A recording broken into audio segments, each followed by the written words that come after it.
আতিনা ফি দারে দুনিয়ানা হাসান আতিনা ফি দারে উকবানা হাসান ইয়া গিয়াসাল মুস্তাগীসিন ইহদিনা ইফতিখারা বিল উলুমে ওয়াল গিনা হর গোরি দেনে কো তু তৈয়ার है जो ना मांगे उससे तू बेजार है। আল্লাহ মানুষ বানাইছেন ইবাদতের জন্য। ইবাদত মানে কি? সারা রাত তাসবিহ পড়বেন, দিনের বেলা রোজা রাখবেন, যায় নামাজে কাটাবেন না। বড় মানুষ দুনিয়াতে আসা থেকে মৃত্যু পর্যন্ত যা করবেন সব হবে ইবাদত।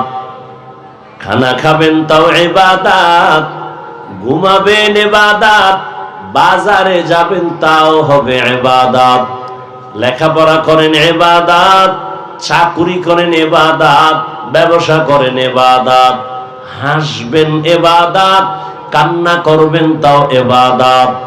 মন গড়া নয়, দুইটা শর্তের বিনিময়ে করতে হবে। প্রথম শর্ত আল্লাহর সন্তুষ্টির জন্য যা করবে, দ্বিতীয় হলো রহমতের নবীর তরিকা। নবীজির তরিকায় খানা খাবেন ইবাদত, নবীর তরিকায় ঘুমাবেন তাও ইবাদত, নবীর তরিকায় ব্যবসা করবেন ইবাদত, নবীজির তরিকায় আপনি কাউকে দুশমন মনে করবেন ইবাদত, নবীজির তরিকা মতে কাউকে মোহাব্বত করবেন তাও ইবাদত, নবীর তরিকায় বাথরুমে যাবেন তাও হবে ইবাদত। নবীর তরিকায় বাথরুম, আরে নবী তো পারফেক্ট নবী, আল্লাহ তো তাকে নির্বাচন করেছেন, মুজতবা তাকে দিছেন, মুস্তফার মাকাম তাকে দিছেন।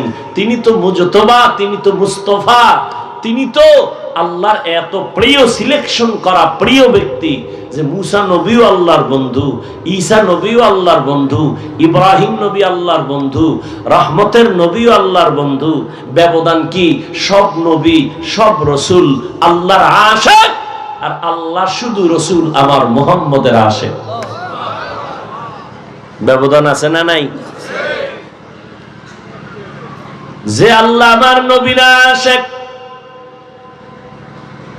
ওই নবী এমন কোন কাজ নাই কিয়ামত পর্যন্ত উম্মতেরা করতে যায় বিপাকে পড়ে যাবে যেটা কেমনে করব। কয় নবী দেখায় গেছেন প্র্যাকটিক্যাল। নবী ধরে ধরে সাহাবায়ে কেরামদের দেখাইছেন পানি পান করো সুন্নাত, কেমনে করবা নবী ধরে দেখাইছেন। জুতা কেমনে পরবা সেখানেও নবীর সুন্নাত নবী দেখাইছেন। বাথরুমে কেমনে ঢুকবা নবী দেখাইছেন। সুন্নাত অনুযায়ী যদি চলো, ভদ্রতা সভ্যতা শালীনতা ঠিক থাকবে, দোয়াও চলে আসবে, রহমতও চলে আসবে। ও যুবক বাবারা, আপনিও মানুষ আমিও মানুষ, আপনিও পানি পান করেন, আপনিও খানা খান, আপনিও ঘুমান, আমরাও তাই করি। তবে ব্যবধান কি? আপনি পানির গ্লাস নিয়ে বাম হাতে ধরে টান দিছেন, ভুলেও যেমন আপনার ডান হাত গ্লাসে যায় না। আর আমাদের নবীর মহব্বতে কখনো পান করা খানার জিনিসে বাম হাত যায় না। আপনিও পানি পান করলেন পিপাসা নিবারণের জন্য, আমিও করলাম পিপাসা নিবারণের জন্য। তবে আপনারটা তরিকা নবীর নাই, সওয়াব হয় নাই। আর আমি পানিটা পান করলাম, আমি 3 শ্বাসে পান করলাম, ডান হাত দিয়া পান করলাম। আমার পান করাও হলো, পিপাসাও গেল, মাঝখানে সওয়াবও পেয়ে গেলাম। আপনি বাসায় যাবেন, বাসায় যাইয়া ফ্রেশ হবেন, হাত ধুইবেন, চেহারা ধুইবেন, পা ধুইবেন। আমিও বাসায় যাই এমনটাই করব। তবে আপনার মতোই আমি হাত ধুবো, পা ধুবো, চেহারা ধুবো। আপনার কোনো সওয়াব হবে না, আপনি ফ্রেশ হয়েছেন। আর আমি এই ফেরেশ নামে ওযু করে ফেলবো। আমার সওয়াব। আপনিও কিন্তু 2 জুতা পরেন, আমিও 2টা জুতা পরি, ব্যবধান কি? আমি ডান পাও জুতায় আগে ঢুকাই, নবীর সুন্নত। আপনি ডান বামের চিন্তাও করেন না, প্রয়োজনে বাথরুমে আপনিও যান আমিও যাই। ও আল্লাহর গোলাম, আপনি বাথরুমে টুপি থাকলো কিনা চিন্তা নাই, জুতা আছে কি নাই চিন্তা নাই। আর আল্লাহর শুকর, আপনাদের বুঝাবার জন্য বলি, বাম পা দিয়া বাথরুমে যাব, ভুলে যদি ডান পা চলে যায়, আবার ব্যাক করে বের হইয়া আবার সুন্নাত অনুযায়ী ঢুকি। নবী দেখায়া গেলেন, খালি মাথায় বাথরুমে যাইবা না, খালি পায়ে বাথরুমে যাইবা না। যদি যাও তাহলে বিপদে পড়বা, কারণ সব বিপদের হেডমাস্টার কিন্তু বাথরুমে বসা আছে, জিন্নাত শয়তান। এজন্য নবী বলেন, খালি মাথায় বাথরুমে যাইও না, খালি পায়ে যাইও না। যাওয়ার আগে দোয়া পড়ো, আল্লাহুম্মা ইন্নী আউযু বিকা মিনাল খুবুসি ওয়াল খাবাইস। যত খবিস সব বাথরুমে, আল্লাহ এর থেকে পানা দাও। নবী শিখাইছেন বাথরুমে গিয়া বসবা কেমনে। বসতে গিয়া বাথরুমে হাঁটুর উপরে কাপড় যেন উঠে না যায়। নবী শিখাইছেন বাম পায়ের উপরে বাথরুমে ভর করে বসবা, সুন্নাত। আপনিও সব করেন, আমিও তাই করি, কিন্তু ব্যবধান কি? আপনারটাই নবীর তরিকা নাই, আমারটাই রসুলের তরিকা। চেষ্টা করি রাখার। ইবাদত নবীর তরিকায় করেন, হাসবেন নবীর তরিকায় ইবাদত। খানা খাবেন নবীর তরিকায় ইবাদত। কেমনে খাইলে ইবাদত হবে? নবীজির যুগে চেয়ার টেবিল ছিল, কিন্তু নবী কখনো চেয়ার টেবিলে খানা খান নাই। যদিও এটা এখন হারাম না, কিন্তু নবীর তরিকাও না। এরপরে খানা খাইতে বসবেন, দস্তরখান বিছাবেন, খানাটা পড়ে গেলে যেন আবার উঠাইয়া খেতে পারি। খানা খাওয়ার আগে যেই প্লেটে খাবেন ওই প্লেটে হাত ধুইবেন না। নবীর তরিকা দোনো হাতের কবজা পর্যন্ত ধুইবেন ভিন্ন জায়গায়। এরপরে খানা নিবেন, যা নিবেন ডান হাতে, বাম হাতে না। ভদ্র আছে কিছু, ভদ্র বাম হাত দিয়ে লবণ নেয়, বাম হাত দিয়া লবণে ময়লা লাগবে। বাম হাত দিয়া চামিচ ধরে তরকারি নেয়, কেন? ডান হাতের খানা মাখা, ময়লা লাগবে। বাম হাতে নেওয়া যাবে না, নবীর তরিকায় নাই। আপনি আপনার নফসটাকে আপনার মুরব্বি বানাইছেন কেন? নফস তো আপনার গোলাম হবে, আপনি কেন নফসের গোলাম হয়ে গেলেন? আল্লাহর ভয় আপনার অন্তরে নাই। একজন নবীর মুহাব্বত আলা আলেম আপনার মুরব্বি নাই। এজন্য নবীর তরিকা মতো সব কাজ করবেন, ব্যবসা করবেন নবীর তরিকায় ইবাদত। নবীর তরিকায় যারা ব্যবসা করবেন তারা সাইনবোর্ড লিখবেন বড় করে, অবশ্যই বিক্রি করা মাল ফেরত নেওয়া হয়। আর যারা নবীর তরিকায় ব্যবসা করে না তারা লেখেও না, বরং তারা উল্টা লেখে বিক্রি করা মাল ফেরত নেওয়া হয় না। মানে এই ব্যবসায়ী 2 নম্বর। যারা কথা লেখে এরা 2 নম্বর। অথচ যারা দেখছেন একটু সামান্য সততার কারণে কত মূল্য। ও ব্যবসায়ী বাবা, আপনি যদি দোকানে লেখেন বিক্রি করা মাল ফেরত নেওয়া হয়, যদি লিখে দেন বড় কইরা, আল্লাহর কসম কাস্টমার আপনার বেড়ে যাবে। বাদা কাস্টমার একবার আসবে আর ফেরবে না। মাপের মধ্যে আপনি ভেজাল দিবেন না, যত পারেন আপনি একটু বাড়ায় দিবেন, লস হবে না। দেখবেন আপনার কাস্টমারের কোনো অভাব নাই।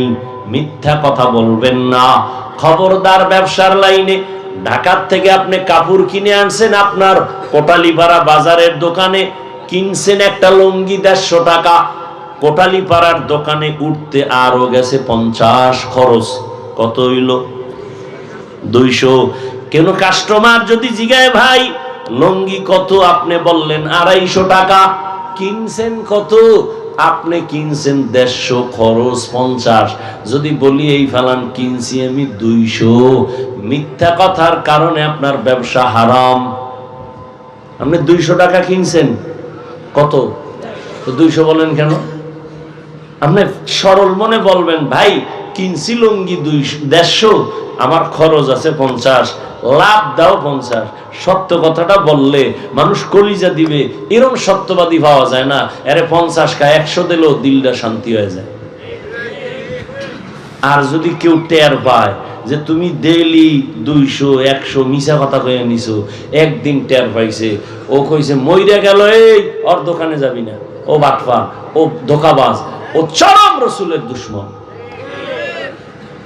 আল্লাহ হেদায়েত দান করুন। নবী কি বলছেন ব্যবসায়ীদের বেলায়?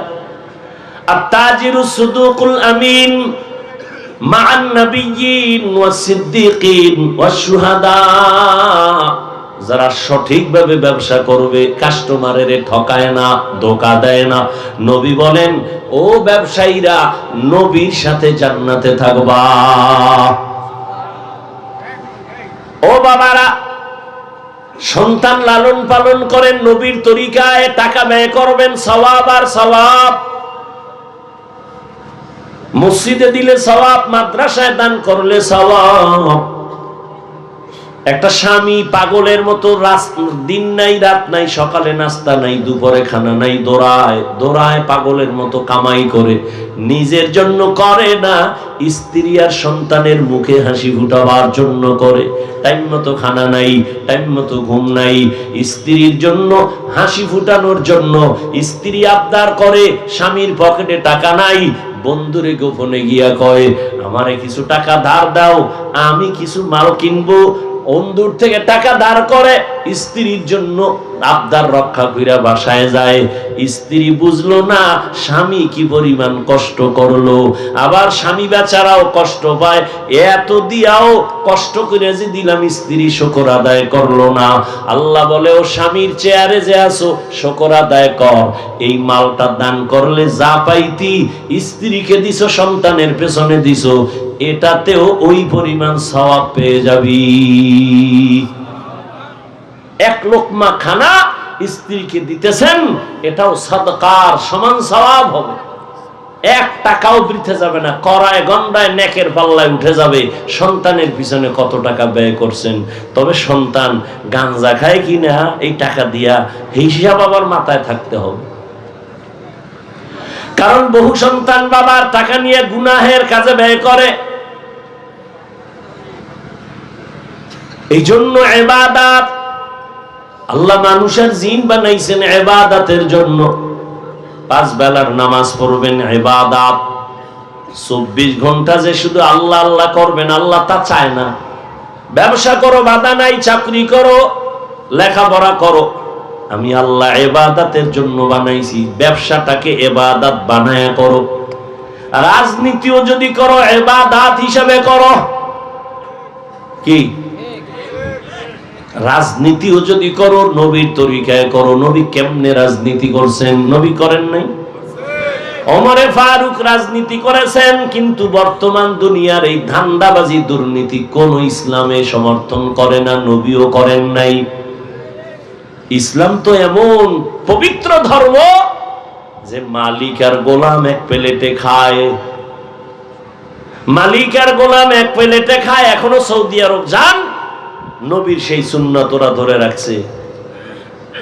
কাজের লোক আর মালিক এক দস্তারখানে খায়, এখনো সৌদি আরব এখনো খায়। নবীর আদর্শ এত সুন্দর, ওই নবীর আদর্শ মেনে চলেন, দেখবেন ব্যবসাও চলবে, চাকরিও থাকবে, কোনো টেনশন নাই, সম্মানও কমবে না। ও যুবক, তুমি লেখাপড়া করো, নবীর তরিকা মেনে 5 বেলার নামাজ পড়ো, মা বাবার দোয়া নিয়ে চলো। উলামায়ে কেরামের দোয়া নাও, মুরব্বীদের দোয়া নাও, কপাল খুলে যাবে। আর যদি বরদোয়া নাও, মরার আগে মরে যাবি, মরার আগে মরে যাবি। কেমনে?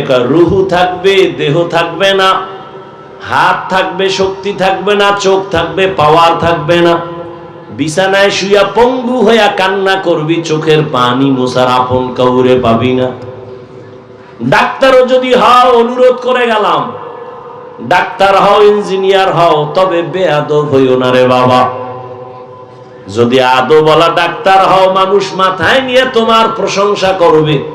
আর যদি বরদোয়া নিয়ে ডাক্তার হও, ডাক্তার হতে পারবি ঠিক, কিন্তু তাসলিমার মতো জুতা খাবি। সফল সুনাম অর্জন করে যদি ডাক্তার হতে চাও, এলেম দিয়া, শিক্ষা দিয়ে আগানো যাবে না। মুরব্বীদের দোয়া লাগবে। দোয়ার প্রথম পুঁজি হলো মা বাবার দোয়া। দোয়ার দ্বিতীয় পুঁজি আমার শিক্ষকের দোয়া। দোয়ার তৃতীয় সিঁড়ি হলো উলামায়ে কেরাম, মুরব্বীদের দোয়া। এদের দোয়া যেমন অ্যাটম বোম, এদের বরদোয়াটাও একটা আগুন। মা বাবার বরদোয়া আগুন, শিক্ষকের বরদোয়া একটা আগুন।